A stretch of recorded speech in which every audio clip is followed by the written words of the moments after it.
আমি অন্তঃপুরের মেয়ে, চিনবে না আমাকে। তোমার শেষ গল্পের বইটি পড়েছি শরৎবাবু, বাসি ফুলের মালা। তোমার নায়িকা এলোকেশীর মরণ দশা ধরেছিল ৩৫ বছর বয়সে। ২৫ বছর বয়সের সঙ্গে ছিল তার রেশারেশি। দেখলেম তুমি মহাদশাই বটে, জিতিয়ে দিলে তাকে। নিজের কথা বলি, বয়স আমার অল্প। একজনের মন ছুঁয়েছিল আমার এই কাঁচা বয়সের মায়া, তাই জেনে পুলক লাগতো আমার দেহে।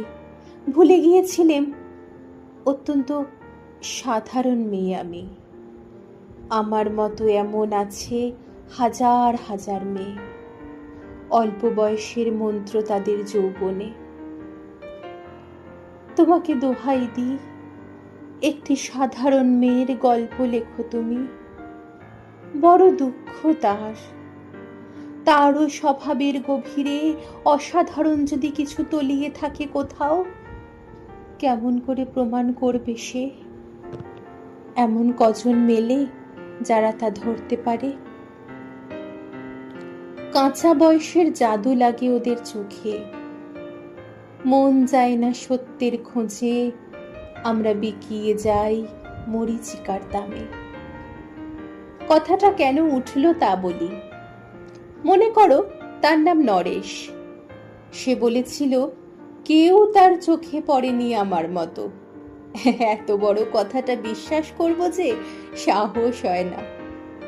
না করব যে এমন জোর কই। একদিন সে গেল বিলেতে। চিঠিপত্র পাই কখনো বা। মনে মনে ভাবি, রাম রাম, এত মেয়েও আছে সে দেশে, এত তাদের ঠেলাঠেলি ভিড়, আর তারা সবাই কি অসামান্য? এত বুদ্ধি, এত উজ্জ্বলতা, আর তারা সবাই কি আবিষ্কার করেছে এক নরেশ সেনকে, স্বদেশে যার পরিচয় চাপা ছিল 10-এর মধ্যে। গ্যালোমেলের চিঠিতে লিখেছে লিজির সঙ্গে গিয়েছিল সমুদ্রে নাইতে। বাঙালি কবিতার কলাইন দিয়েছে তুলে। সেই যেখানে উর্বশী উঠছে সমুদ্র থেকে, তারপরে বালির পরে বসলো পাশাপাশি। সামনে দুলছে নীল সমুদ্রের ঢেউ, আকাশে ছড়ানো নির্মল সূর্যালোক। লিজি তাকে খুব আস্তে আস্তে বললে, এই সেদিন তুমি এসেছ, 2 দিন পরে যাবে চলে।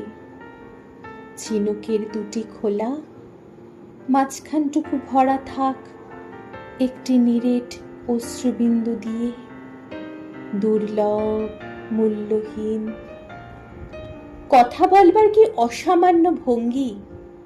সেই সঙ্গে নরেশ লিখেছে, কথাগুলো যদি বানানো হয় দোষ কি, কিন্তু চমৎকার। হিরে বসানো সোনার ফুল কি সত্য? তবুও কি সত্য নয়?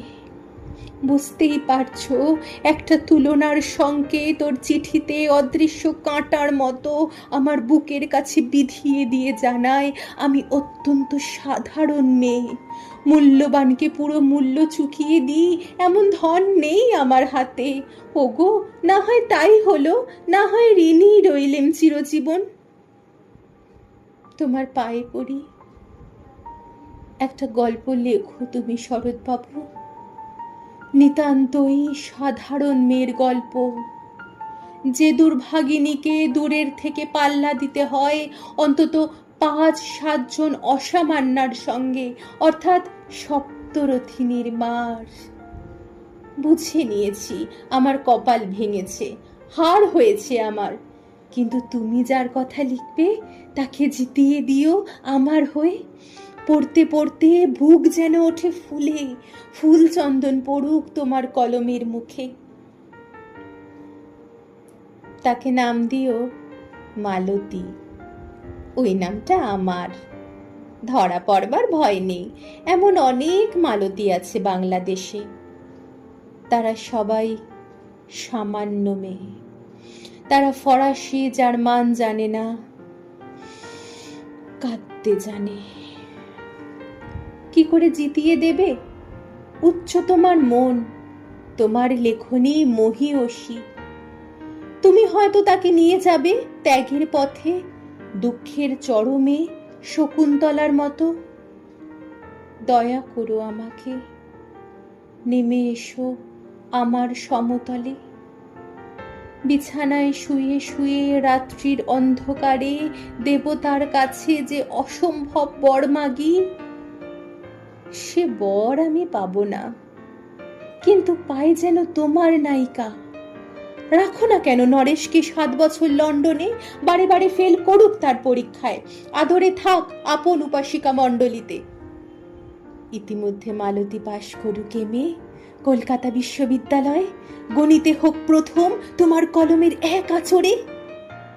কিন্তু ওইখানে যদি থামো, তোমার সাহিত্য সম্রাট নামে পড়বে কলঙ্ক। আমার দশা যাই হোক, খাটো করো না তোমার কল্পনা, তুমি তো কৃপণ নও বিধাতার মতো। মেয়েটাকে দাও পাঠিয়ে ইউরোপে, সেখানে যারা জ্ঞানী, যারা বিদ্বান, যারা বীর, যারা কবি, যারা শিল্পী, যারা রাজা, দল বেঁধে আসুক ওর চারদিকে, জ্যোতির্বিদের মতো আবিষ্কার করুক ওকে।